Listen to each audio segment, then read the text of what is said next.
and realizing that my number one value through all of this has been seeking freedom. But where I was seeking the freedom was in all these other avenues, and all of those were actually just closing me in.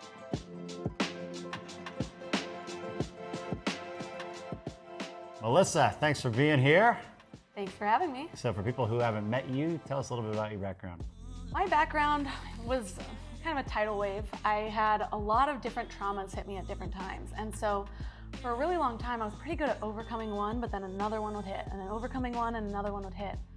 And so it took a really long time, but I ended up finally hitting another rock bottom in my career after a bunch of different personal traumas, like an eating disorder, sexual assault, losing my dad, all sorts of things. And so I finally decided to start something that really was in my passionate zone. I went back to like just these simple activities of trying to figure out what lit me up every day and just starting that as a little hobby.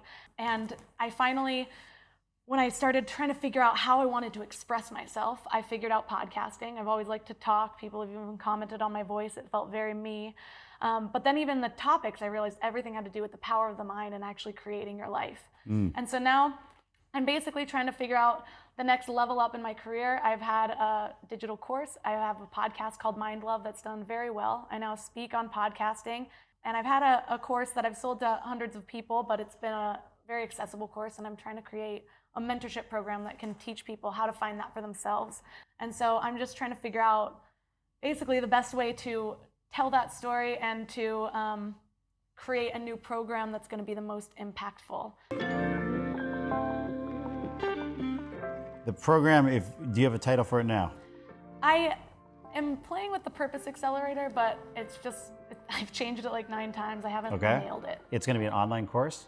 Yeah. I think the first part, it's going to be more of a mentorship as well with calls, just so that I can make sure that it's created in the best way possible. But just to condense it, if you were to describe the program in a sentence or two, what its benefits are, like why would someone buy it?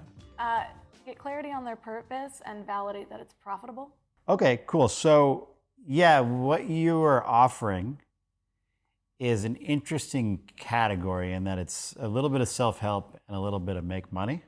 And the make money is a lot easier to get someone to grab onto than the self-help part of it because it's tangible. So it's always a dilemma when you're offering something like this, how to tell the story around what it is, you know? And so this is gonna be like online calls with you they're gonna get over the course of a few weeks or something like that? Yeah, I'm trying to get it in 8 weeks, but it might be 12 as I'm still developing it. I'm just figuring out what makes the most sense. Gotcha. And I think what's important is they wanna know what's gonna be different about their life at the end of the course. Yeah. Have you thought about that? Yeah, I have. I can think about it more for sure. But for me, the reason that profitability was so important is because I started a lot of different things when I was trying to chase my passion. But there was so much doubt around each one of them. Like, it was really hard to go full force on it. And so when I started figuring out, like, wait, why don't I have all this marketing skills. Why don't I just use that when I'm trying to figure this out? It was so much easier to go strong and put all my energy towards it rather than having one foot out the door afraid of failing.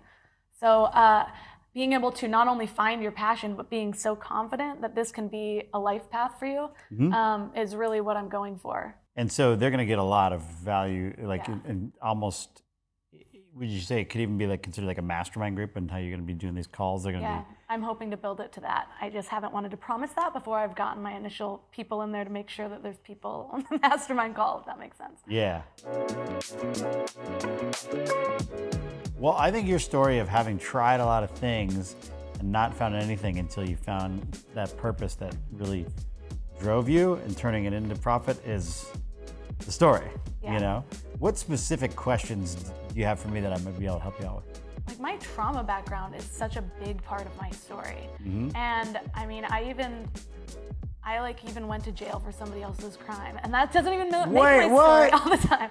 Yeah, I have a felony for somebody else. I was dating somebody, and like, I had to go to trial. If I wanted to go to trial to prove my innocence, he would go to trial too, and he'd get a minimum of 10 years in jail, or he could take a deal, but I would have to take a deal too. And I was so used to giving everything to everyone else that I took the felony and he kept robbing houses.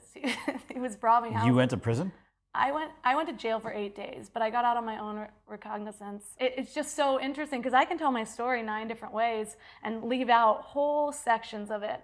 And so that is just such a unique part of it that I never know when to bring that in or when to leave it out. So that's super grabby. I mean, if you just think of a YouTube headline, she went to jail for someone else's crime, everyone's going to click on that. And realizing that my number one value through all of this has been seeking freedom. But where I was seeking the freedom was in all these other avenues, like it might be drugs, it might be rebellion, it might be whatever.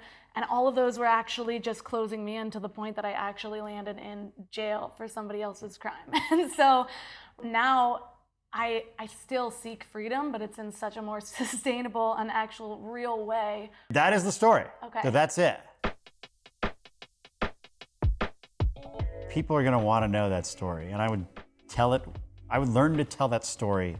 Yeah? So Okay. something I learned from David, actually, is that your story and your lesson don't have to connect. So Okay. you've probably heard my speech where I tell how I met my mentor, Eben Pagan, and I talk about how I prank called him. The lesson that I share is that you should lead with value, because when I spoke to Eben, I offered to write something for him for free.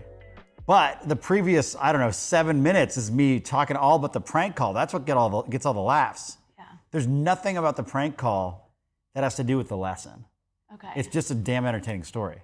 Got it. Yours actually does connect. Okay. Yeah, so the takeaway is don't worry about connecting the dots that well. Worry about the engagement.